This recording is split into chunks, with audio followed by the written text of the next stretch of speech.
Pagi Sobat Tani, siapa sih yang gak kenal anggrek? Tanaman yang eksotis, cantik, dengan nilai jual yang cenderung stabil. Kali ini kita akan mengupas tuntas tentang bagaimana sih trik, tips berbudidaya, serta pemasarannya. Siapa yang akan menguliknya? Yuk kita lihat langsung.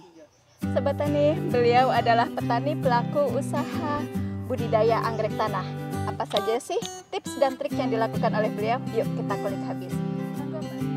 Nama saya Sidik Ilyas. Saya dari petani anggrek tanah yang dibudidayakan di daerah Tangerang Selatan, Kecamatan Pamulang, Kelurahan Benda Baru. Di sini saya bertahan untuk maju karena masa-masa pandemi ini anggrek memang sulit sama laku, tapi saya bertahan untuk maju terus dan saya harus sabar, harus tekun, harus rajin itu.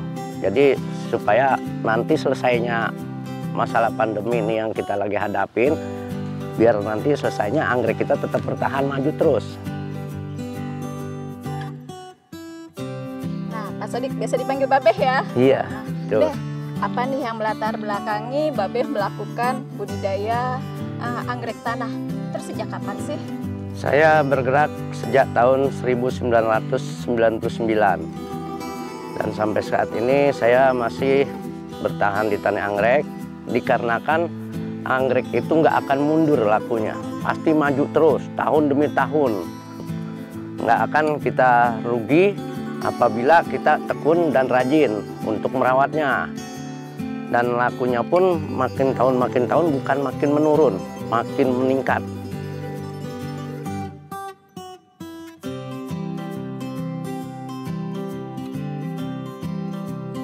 Lalu untuk saya rawat lahan ini sekarang ini sih sekitar ada 5.000 meteran lah kesana kemari yang saya rawat lahan anggrek ini. Ya masih bertahan sekitar itulah. Tuh.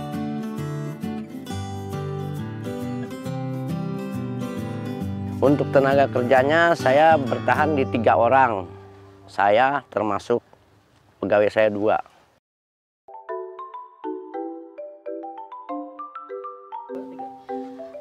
Babeh, ada berapa varietas yang dikembangkan di sini? Untuk saya varietas anggrek saya itu cuma ada 3. Ada satu warna pink ini, kuning atau pink, itu merah dan ungu. Nih, jadi anggrek tanah ini yang buat bertahan 3 jenis. Kalau yang lainnya itu pot, cuma kita nggak pelihara gitu. Kita cukup pelihara 3 jenis ini aja. Nah, ini dijualnya dalam bentuk apa nih, Beh? Kita jualnya bentuknya gabungan, tapi untuk harga kita tetap hitungnya per tangkai seperti ini. Per tangkai hitungannya, nanti setangkainya berapa gitu, ikut pasaran pasang surut lah harga anggrek tuh. Rata-ratanya nih? Rata-ratanya kalau di hari biasa begini, karena pandemi ya, ini paling Rp2.000 per satu tangkai nih. Ya kalau hari-hari nggak ada pandemi ini bisa sampai 5.000, 6.000 per tangkai. Tangkai. Untuk 3 varietas itu harganya sama semua? Beda. Kalau untuk yang merah itu per tangkai bisa sampai 10.000 atau 15.000 kalau nggak ada pandemi. Karena posisi pandemi dia jatuh turun menjadi 5.000 atau 4.000 rupiah. Jadi yang merah ini lumayan ya? Paling lumayan, bibitnya juga paling mahal dia. Berarti Babeh nih ngejual dalam bentuk bibit juga ya selain bunga potong? Iya, jual bibit juga iya, bunganya juga iya. Ya, kalau ada order bibit, misalnya ada teman yang mau bertani, pesan sama saya, siap.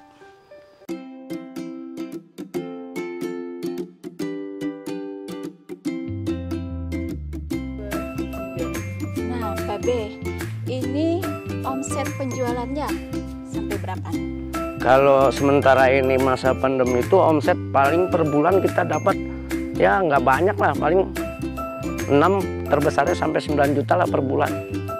Kalau sebelum pandemi nih, Sebelum- pandemi aja sampai segitu. Kalau sebelum pandemi kita banyak, bisa sampai 25-30 per 1 bulan. Dalam jumlah 60.000 batang pohon lah. Yang kita nilai itu 60.000 batang pohon ininya, bukan nilai ininya apa, jual bunganya, apa pohonnya, Jadi bunganya. dalam sebulan bisa menjual sampai 60.000 batang. Iya, Luar biasa. Jadi sangat menjanjikan sekali ya. karena ya saya bilang tadi, dari tahun sekian saya bertahan untuk maju. Karena anggrek nggak akan jatuh harganya. Itu aja. Nggak akan dia turun, kecuali pandemi inilah turun. Itu penjualan kemana aja tuh, Be? ya kita ada pasar, Oblong, ada Bali, ke Lampung, juga Bandung, Cianjur, ke daerah masuk. Itu bisa sampai ke sana merambahnya. Apakah lewat online? Apakah Dulu belum ada online ya. Kita dulu belum ada online, cuman antar apa sih itu ya? Internet udah ada ya dulu ya sebelum ada online ya. Akan tetapi order itu melalui kawan ke kawan lah. Sampai saya kirim pohon ke Kalimantan, Balikpapan. Itu saya kirim kalau nggak salah 400.000 batang pohon. ke Kalimantan? Tahun 2004. Kan belum ada online 2004.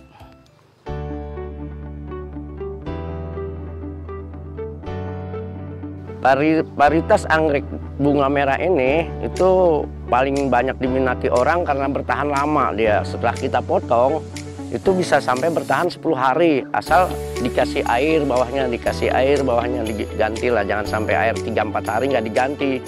Itu untuk mempertahankan ini, dan ini pun yang masih mentul-mentul bisa mekar. Tuh, ini makanya dia agak mahal bunganya nih.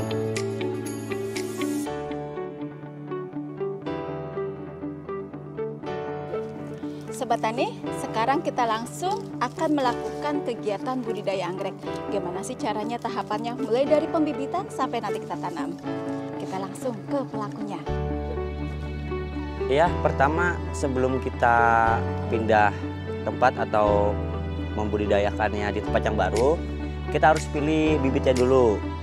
Nah, ini potongnya sekitar 50 atau 70 cm. Nah, ini dipotong. Ini akan dipindah ke tempat yang baru. Tuh. Nah, untuk motong ya kita ambil di bagian bawah ini aja. Mau ada akar, mau di bawah akar atau di atas akar, sama aja intinya.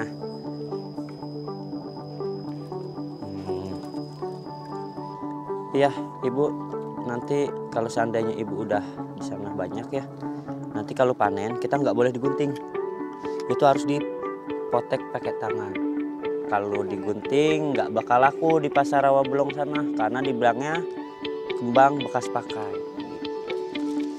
Oke, baik. Untuk yang pertama kita siapkan lahan, digali sekitar 5 cm kedalamannya, lebarnya sekitar 10. Nanti setiap lubang ini panjangnya tergantung adanya tanahnya atau lahannya. Nah, kanan kirinya ini penyangga tiang untuk si anggreknya berdiri. Dan anggrek ini bukannya ditancap ya kawan-kawannya, karena dia bukan akar yang kayak pohon pisang, pohon jambu gitu. Dia akar gantung, jadi harus digantung. Nah, ini gunanya buat pegangan si pohon biar nggak rubuh. Nah, sekarang kita lakukan adalah yang disiapkan. Nah, ini kita pakai tali bambu. Tali bambu ini bikin sendiri, ngerawat sendiri, karena tali bambu ini lebih mudah putus kalau di saat sudah habis masaknya, biar si pohon ini nggak keikat. Kalau dia gede kan bisa putus kalau pakai tali atau pakai kawat ya. Jadi kita jatuhinnya gini. Oke, sekarang kita tanam. Ya, ini cukup begini aja, nggak usah terlalu dalam, gantung gini aja. Ini kita ikat ke sini. Posisi pohon satu harus di dalam, jangan di luar. Di dalam bambu pegangannya ini. Ini dikeliling aja. Putar-putar. Masukin. Nah, cukup seperti ini. Nanti berikutnya pun sama. Diputar semuanya. Gitu. Ya, untuk yang bagian kedua, ini jaraknya sekitar 5 cm aja atau selebar telapak tangan. Karena kalau terlalu rapat pun nanti bunga kedepannya pun nggak bagus, cuman sedikit kuntumnya gitu. Jadi jarak 5 jari seperti itu aja ya. Nah, ini kita ikat lagi sama seperti pertama. Ini sebelum dipakai harus direndam dulu ya ininya, tali bambunya. Putar-putar, dimasukin.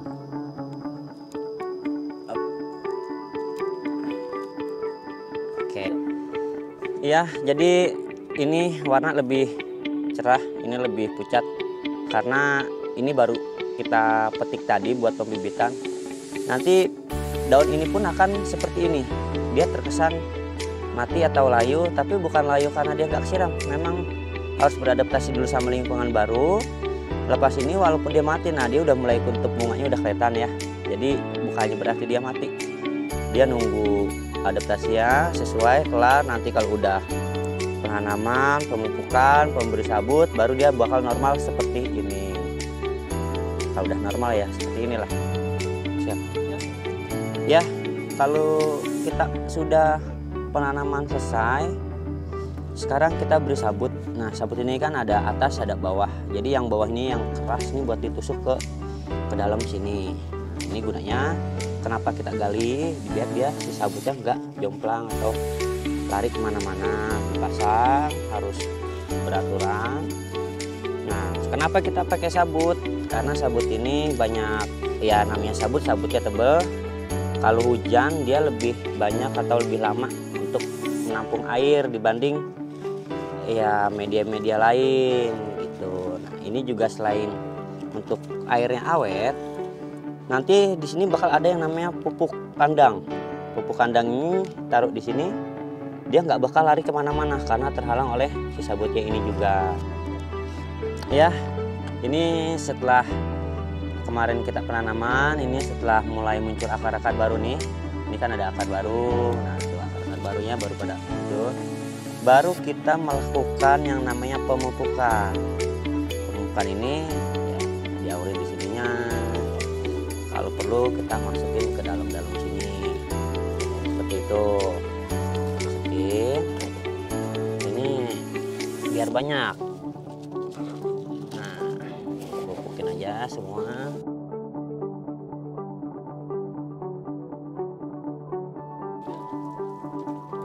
Ya, terkait pemeliharaan anggrek tanah ini, ya seperti dilihat, kita harus rajin buat bersihin rumputnya. Sama untuk penyiraman kita menggunakan sprinkle. Gunanya biar nggak banyak makan waktu. Nah,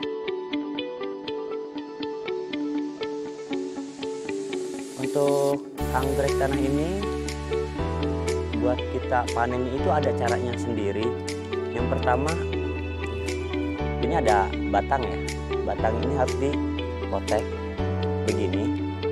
Nah, ini harus potekan. Jangan sampai kita metik ini seperti ini. Ya, kita kesini. Ini sama-sama baru petik, tapi kalau seandainya kita petik melalui gunting, lebih rapih, lebih bagus. Tapi nggak laku di pasaran, karena dibilang ini kembang habis pakai. Tapi kalau ini walaupun kita udah metik sehari yang lalu, ini tetap akan dibilang kembang baru seperti itu. Ya, untuk melihat bedanya, nah bisa diperhatikan mana yang potongan, mana yang hasil potekan. Inilah bedanya di sini. Demikian Sobat Tani, tips dan trik yang sudah kita peroleh di hari ini. Terus bersemangat melakukan kegiatan pertanian untuk Indonesia.